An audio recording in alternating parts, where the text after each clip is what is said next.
और जिन अदालतों में एक स्त्री तराजू लिए हुए आंखों पे काली पट्टी बांधकर अगर खड़ी हुई हो, तो वहां आप न्याय की उम्मीद कैसे कर सकते हैं? क्योंकि धृतराष्ट्र की आंखों पर पट्टी बंधी हुई थी, इसलिए धृतराष्ट्र कभी न्याय नहीं कर पाया। कैसे संभव है वहां न्याय मिलेगा? इसलिए हिंदुस्तान में न्याय की व्यवस्था आपको लानी पड़ेगी। ये तो अन्याय की व्यवस्था है जो चल रही है। अंग्रेजों ने चलाई थी ये अदालत, तो अंग्रेजों के बाद खत्म कर देनी चाहिए थी, हमको अपनी अदालतें चलानी चाहिए थी। और सोचना चाहिए था कि अंग्रेजों से पहले 20 हजार साल का 25 हजार साल का ये देश है, तब कैसे फैसले होते थे। उस जमाने में फैसले होते थे गांव पंचायत में, गांव समाज फैसले करता था, गांव की अदालतें होती थी, सारे फैसले वही हुआ करते थे। तो हजारों साल अगर इस देश में ग्राम पंचायतें फैसला कर सकती हैं, तो आज क्यों नहीं कर सकती? आज भी हो सकता, बशर्ते कि इस व्यवस्था को उलटने की जरूरत है। और यह व्यवस्था इसलिए भी उलटनी पड़ेगी कि अगर आप चाहते हैं कि आपको न्याय मिले, तो यह अन्याय की व्यवस्था खत्म करनी पड़ेगी, क्योंकि जिस समाज में न्याय नहीं मिलता वहां अन्याय बहुत होता। मेरे बहुत सारे दोस्त हैं जो शरीर से दिखने में हिंदुस्तानी है, आत्मा उनकी अंग्रेजों वाली है। वो अक्सर मुझसे कहते हैं कि राजीव, अगर अंग्रेज नहीं आए होते तो हिंदुस्तान में कभी न्याय की पद्धति नहीं आती। तो उनको मैं कहता हूं कि जब अंग्रेज नहीं थे तभी हिंदुस्तान में न्याय था, जब से अंग्रेज आए तब से अन्याय आया इस देश में। और इसका मैं आपको एक उदाहरण दे सकता हूं कि हिंदुस्तान में कितना न्याय था अंग्रेजों के आने के पहले। वही पुरानी बात याद दिला रहा हूं। चंद्रगुप्त और चाणक्य के जमाने में कहा जाता है कि सबसे ज्यादा न्याय मिलता था। न्याय मिलता था तो न्याय की कोई व्यवस्था होगी तभी न्याय मिलता था। उस जमाने में सीआरपीसी नहीं था, सीपीसी नहीं था, आईपीसी नहीं था, लेकिन न्याय मिलता था लोगों को। कैसे? एक बार चंद्रगुप्त के राज्य में 2 महिलाओं में झगड़ा हो गया। किस बात का झगड़ा था? एक छोटा सा बच्चा था, 2 माताएं थी। एक माता कहती थी ये मेरा बेटा है, दूसरी माता कहती थी ये मेरा बेटा है। तो जब दोनों माताओं में झगड़ा इस कदर बढ़ गया कि दोनों आपस में फैसला नहीं कर पाई कि बेटा किसका है, बच्चा किसका है, तो दोनों चंद्रगुप्त की अदालत में गई। चंद्रगुप्त ने क्या किया? अपनी पूरी अदालत बिठाई और उस जमाने की जो अदालत होती थी उसमें उन दोनों माताओं को पेश किया। चंद्रगुप्त खुद सिंहासन पर बैठा और उसने एक माता से कहा कि आप सिद्ध करो कि यह बच्चा आपका है। तो हिंदुस्तानी न्याय की जो पद्धति थी उसमें वकील नहीं होता था, क्योंकि उसकी जरूरत नहीं थी। जरूरत इसलिए नहीं थी, आप मुझे बताइए सीधी सी बात, कि अगर आपके ऊपर कोई अत्याचार हुआ है या मेरे ऊपर कोई अन्याय हुआ है, तो आप अपनी बात को ज्यादा अच्छे से कहेंगे या आपका वकील ज्यादा अच्छे से कहेगा?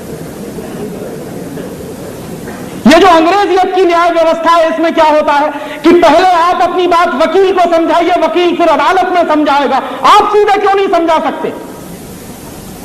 तो हिंदुस्तानी न्याय पद्धति में वकील नहीं होता था। ये वकील की व्यवस्था तो अंग्रेजों की डाली हुई है, और अंग्रेजों की इस व्यवस्था को गांधी जी कहते थे ये दलाली का काम है। इसलिए गांधी जी ने अपनी वकालत की डिग्री जला दी थी और बैरिस्ट्री की नौकरी छोड़ दी थी उन्होंने। वो मानते थे कि ये दलाली का काम है, इसमें न्याय नहीं मिलता कभी। तो चंद्रगुप्त की अदालत में जब दोनों बहनों के ऊपर मुकदमा चालू हुआ, तो एक बहन से चंद्रगुप्त ने कहा कि आप सिद्ध करो कि ये बच्चा आपका है। तो एक बहन खड़ी हो गई, उसने सिद्ध किया कि बच्चा उसका। तब चंद्रगुप्त ने एक दूसरी बहन से कहा कि अब आप सिद्ध कर दो कि ये बच्चा आपका है। तो दूसरी बहन भी खड़ी हो गई, उसने भी सिद्ध किया कि बच्चा उसका है। चंद्रगुप्त धर्म संकट में पड़ गया कि असलियत में मां कौन है पता कैसे लगाएगा। तो फिर उसने कहा कि जाओ तलवार ले आओ और इस बच्चे को आधा आधा काटो। तो जैसे ही बच्चे को काटने के लिए तलवार मंगाई गई, वैसे ही चंद्रगुप्त ने देखा कि जो असली मां थी वो खड़ी हो गई, और उसने कहा नहीं नहीं, बच्चे को काटो मत, दूसरी महिला को दे दो, कम से कम ये जिंदा तो रहेगा। तो चंद्रगुप्त समझ गया कि असली मां यही है, क्योंकि अपनी आंखों के सामने बच्चे को कटता हुआ नहीं देख सकती। तो चंद्रगुप्त ने क्या किया कि नकली मां से बच्चा छीनकर असली मां को दे दिया, और इस पूरे मुकदमे का फैसला 3 मिनट के अंदर हो गया। यह थी हिंदुस्तानी न्याय पद्धति, जिसमें 3 मिनट के अंदर न्याय मिलता था। अब आप इसी मुकदमे को लेकर सुप्रीम कोर्ट में चले जाइए,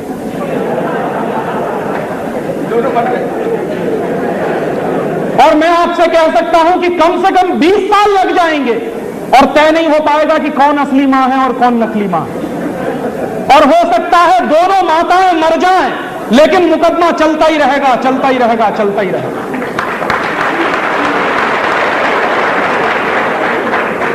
तो हिंदुस्तानी न्याय पद्धति थी जिसमें 3 मिनट में न्याय मिलता था।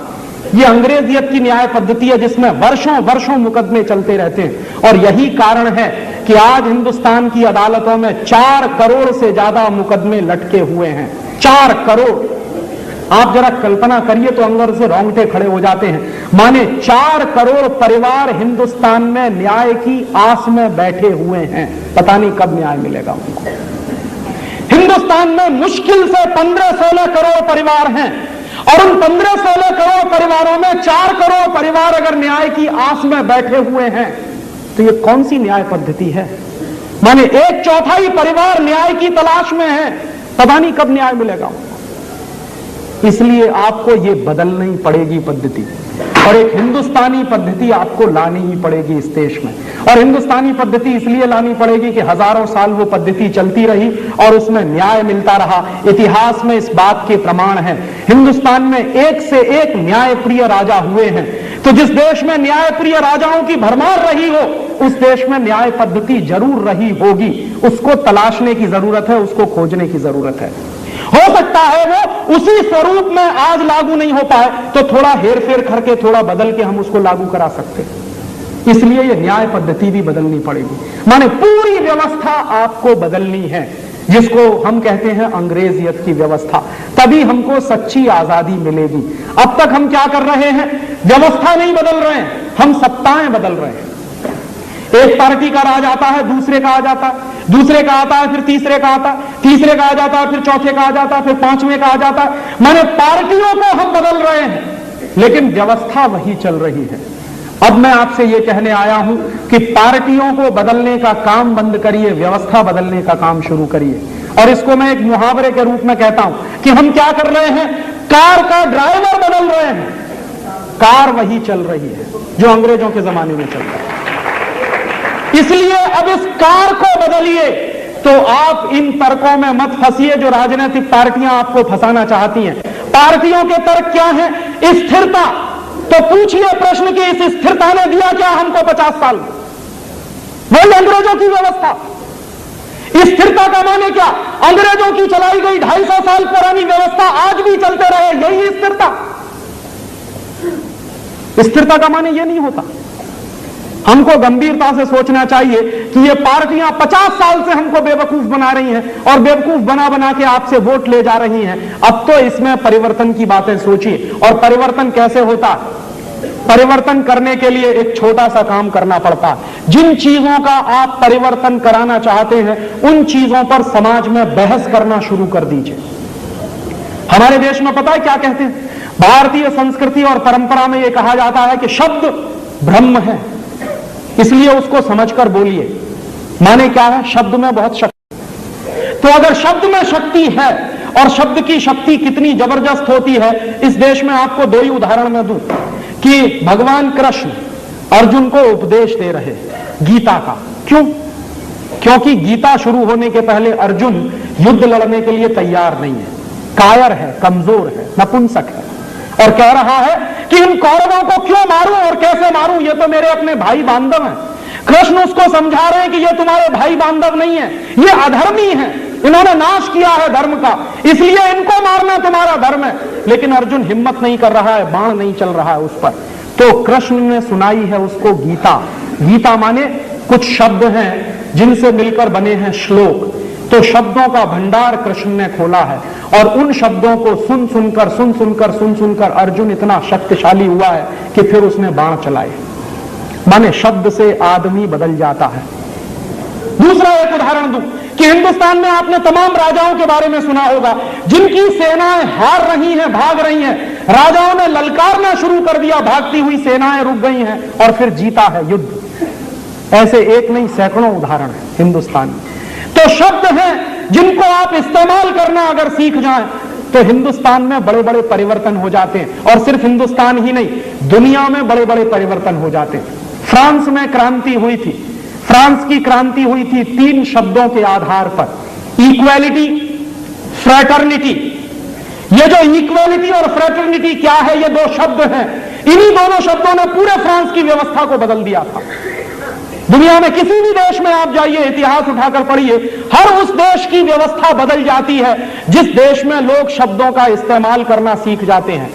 तो आप इस देश की व्यवस्थाओं को अगर बदलने के लिए तैयार हैं और आपको लगता है कि जो कुछ चल रहा है वो सत्यानाशी है, अत्याचारी है, हम इसको अब बर्दाश्त नहीं करेंगे, तो आप इसको कहना शुरू करिए।